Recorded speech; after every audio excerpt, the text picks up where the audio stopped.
Welkom by Alles Uniek, waar ons gesels oor alles uniek. Van uitgewers, skrywers, beraders, pottebakkers en meer. Beloof hierdie verskeie unieke programme om jou metgesel te wees in jou eie unieke reis. Goeiedag en 'n hartlike welkom by Alles Uniek. My naam is Henriette en natuurlik is dit weer ons tyd waar ons lekker saam kuier. En ons kuier saam met Anita van Anita Overkamer. Ons tema in hierdie aflewering van ons program Joernaal van 'n Oorwinnaar is oorwinning oor weeskind mentaliteit. En Anita kom deel met ons weer so gedeelte uit haar kinderjare en hoe die Here haar vrygemaak het. Natuurlik is hierdie getuienis so kragtig en jy kan weer opnuut herinner word dat jy ook kan oorwin. Hierdie getuienis is vir my ongelooflik, want 'n mens besef net opnuut dat ons vir jare met 'n valse identiteit kan rondloop. Jy's reeds losgekoop en jy hoef nie te lewe in jou verlede nie. Want wat is verlede? Presies dit, verlede. In Jesaja 43 vers 18 en 19 sê dit, ek lees vir ons uit die Amplified Bible, "Do not remember the former things, neither consider the things of old. Behold, I am doing a new thing." En dit is so belangrik om hierdie waarheid te onthou. So skuif nader met 'n heerlike warm koppie koffie en luister aandagtig na baie belangrike punte wat Anita vir ons kom uitlig en besef jy is nie alleen in hierdie wedloop nie. Trauma gebeur, maar jou verlede en omstandighede is nie jou identiteit nie. So kom ons luister saam waar Anita vir ons 'n bietjie meer kom deel oor hierdie gedeelte van die program Joernaal van 'n Oorwinnaar. Luister lekker saam.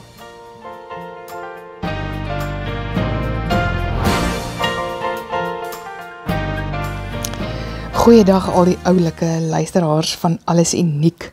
So lekker om weer saam met julle te kan kuier in 'n volgende aflewering van Joernaal van 'n Oorwinnaar.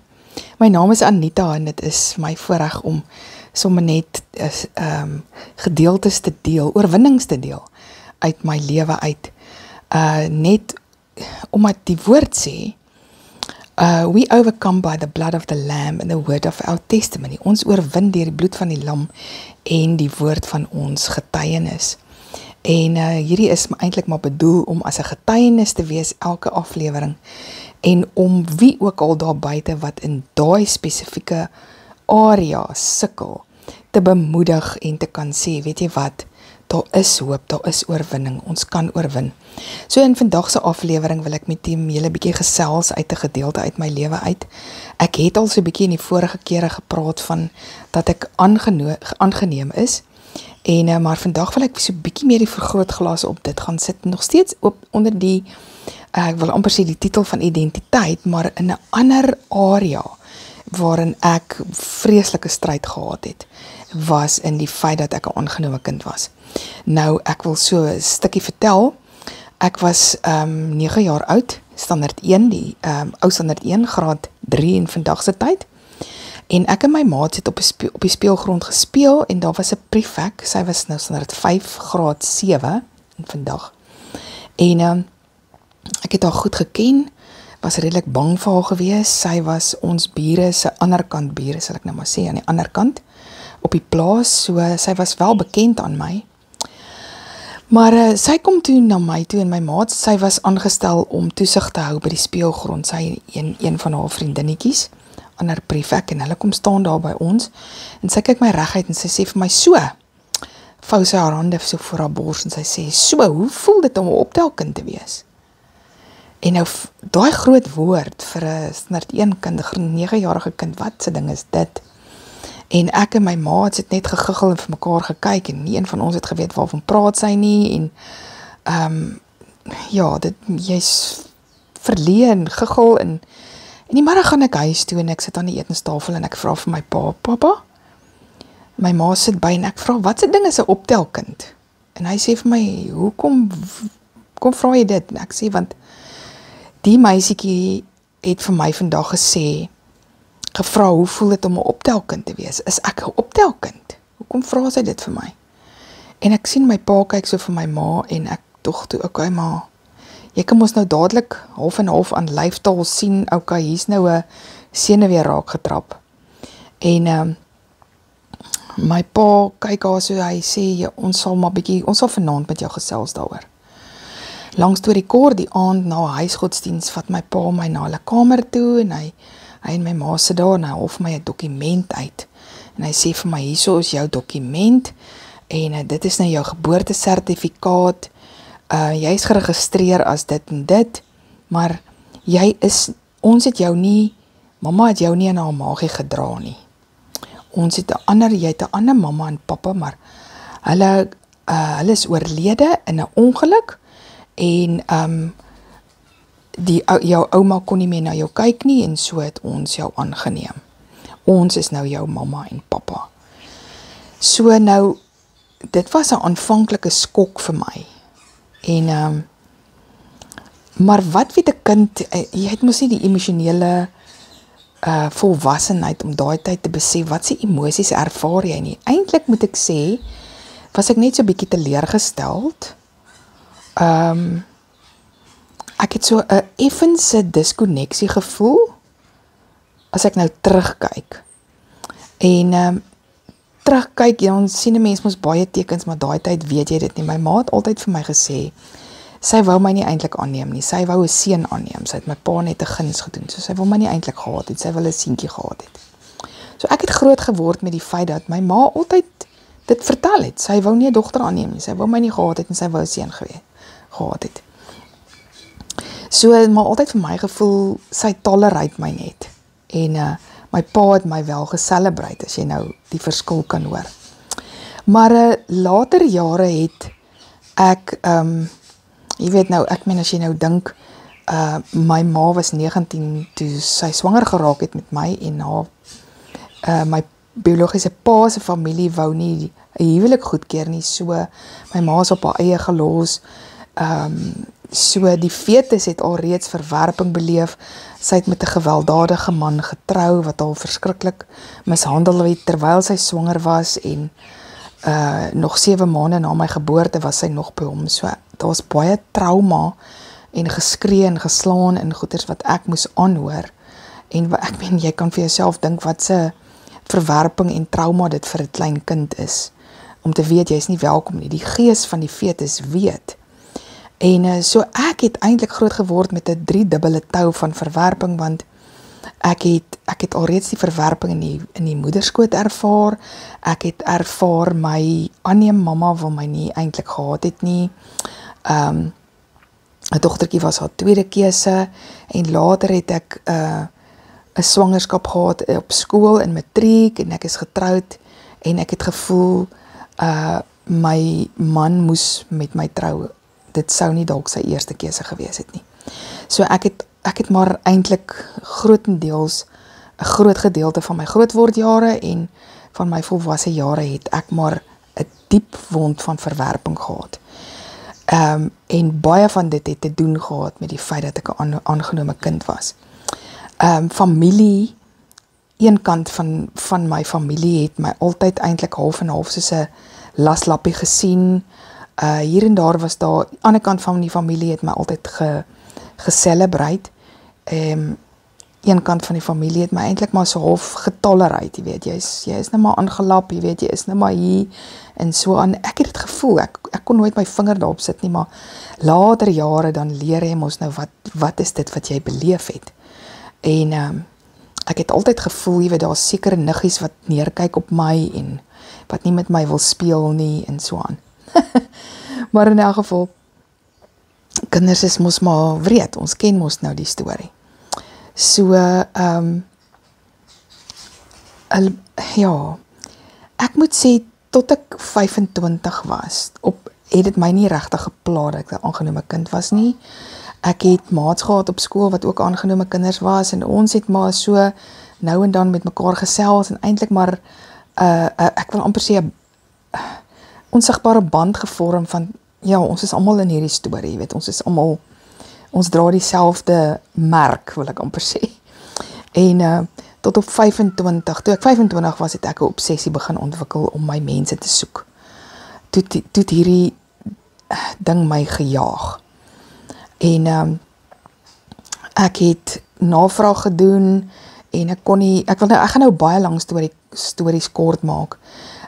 Ek het nie aanvanklik my biologiese ouers kon opspoor nie en jare het ek het die ding my begin vreet van I don't belong anywhere. Ek het altyd myself gequestion, en hulle sê mos as 'n kind deur trauma gaan, they never stop loving their parents, they stop loving themselves. En so het ek in 'n baie diep gat van selfverwerping, selfhaat, selfkastyding verval, en ek het myself gedryf om te perform sodat ek tog net kan aanvaarbaar wees. Ek het 'n people pleaser geword. Ek is misbruik op verskillende maniere in vriendskap, my liggaam. Ek het myself gedryf tot uiterstes toe om die beste te wees. Ek het overcommit. Ek het te veel hooi op my vrik gelaai, net om ergens net te sê, hoor you belong, jy is goed genoeg, want ek het myself altyd die vraag gevra, hoekom was ek nie goed genoeg dat my biologiese ouers my kon hou nie? Wat was fout met my? En as iemand nou hiermee kan relate, dan wil ek vir jou sê, jy is nie alleen nie. Dit is omtrent elke kind se vraag, of jy nou aangeneem is of nie. As daar trauma met jou gebeur het, vra jy altyd die vraag, wat is fout met my? Wat is fout met my? Maar ek was eendag op 'n vrouekamp, en daar was 'n spreker wat gesê het, weet jy wat? God het jou naam in sy handpalm gegraveer, en dit was vir my 'n begin van, wat? Wow! En hy het gesê, die Here het jou ouers net gebruik om jou hier te kry. Al was jy 'n glipsie, al was jy nie 'n welkom, op die almanak verwelkom nie, jy was nie 'n beplande kind nie, God het jou beplan, al het jou ouers jou nie beplan nie, God het jou beplan. Hy het jou naam, by jou naam geroep. As sal jou vader en jou moeder jou verlaat, die Here sal jou aanneem. Ek het jou uitgekies en nie verwerp nie. Daar is soveel skrifte wat ek daar begin leer het. En daar het ek begin, nadat ek my lewe aan Christus toegewy het, deur die wedergeboorte en tot geloof gekom het ek begin leer wie ek is, wat God sê ek is. En so stelselmatig het die Here hierdie weeskind mentaliteit van my begin genees. Ek het gegroei daarin om te glo en te weet en te staan in wat hy oor my sê.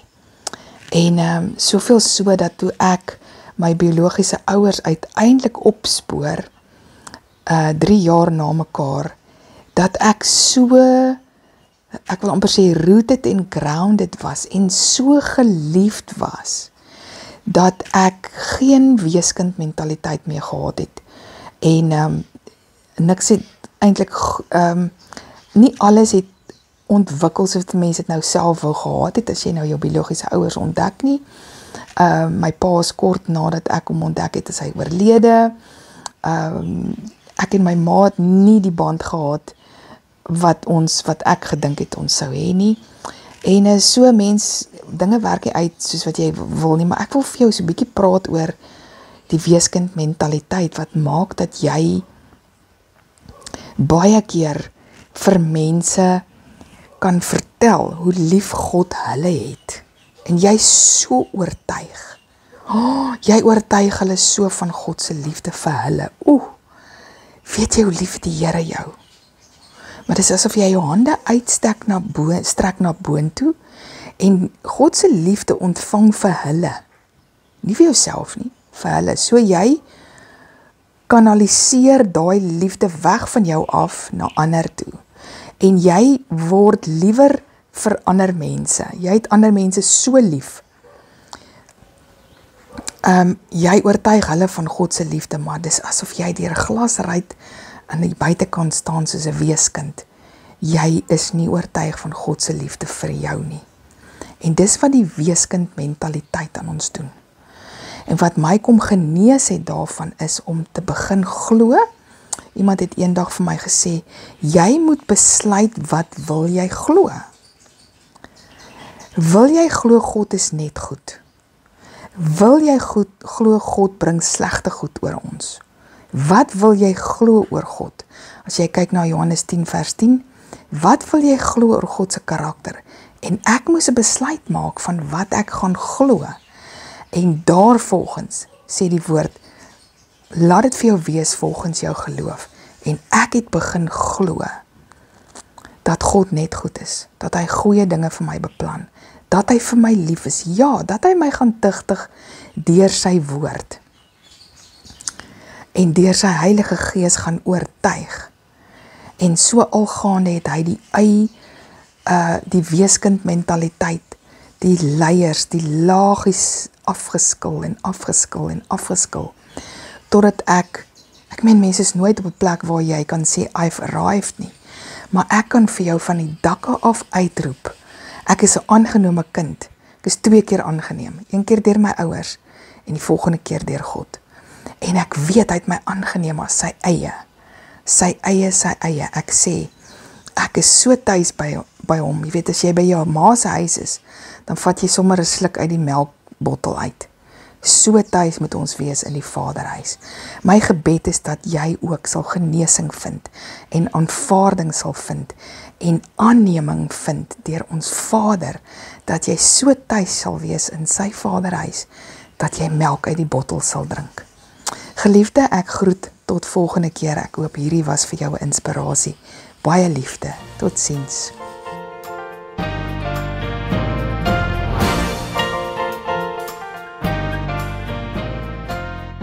Nou ja, ek glo dat jy hierdie aflewering net so baie geniet het soos ek. En ek wil jou aanmoedig om hierdie potgooi ook aan te stuur vir ander. En ons is beskikbaar op YouTube en Spotify en ook ander digitale platforms. En ons sal dan ook hierdie link vir jou aanstuur. Of ons het ook 'n WhatsApp groep beskikbaar vir diegene wat nie toegang het tot YouTube en Spotify nie. En jy kan vir ons gerus 'n WhatsApp stuur na 061 534 0861. Ek gaan so 'n bietjie vir jou deel wat Anita alles doen en indien jy meer inligting verlang, dan kan jy net vir ons ook 'n WhatsApp stuur en ek sal vir jou natuurlik ook Anita se kontakbesonderhede vir jou aanstuur. En jy kan natuurlik ook betrokke raak finansiëel by Anita se bediening. En sy doen tans Christelike berading. Sy is 'n motiveringsspreker, doen geestelike verrykingskursusse, innerlike genesingskonferensies, rehabilitasiebediening, leefstylafrigting en mentorskap. Sy is ook die skrywer van 3 boeke wat tans beskikbaar is, onder andere Die Groter Prentjie, Innerlike Genesing en Relationship Addiction. Jy kan ook gaan luister na Anita op die Suid-Kaap Gemeenskapsradiostasie Heartbeat FM. So ja, stuur gerus vir ons jou WhatsApp indien jy meer inligting verlang rondom Anita en Anita se bediening en raak gerus betrokke. My nommer net hier by die Alles Uniek potgooi is 061 534 0861. Ons gesels gou weer. Mooi bly.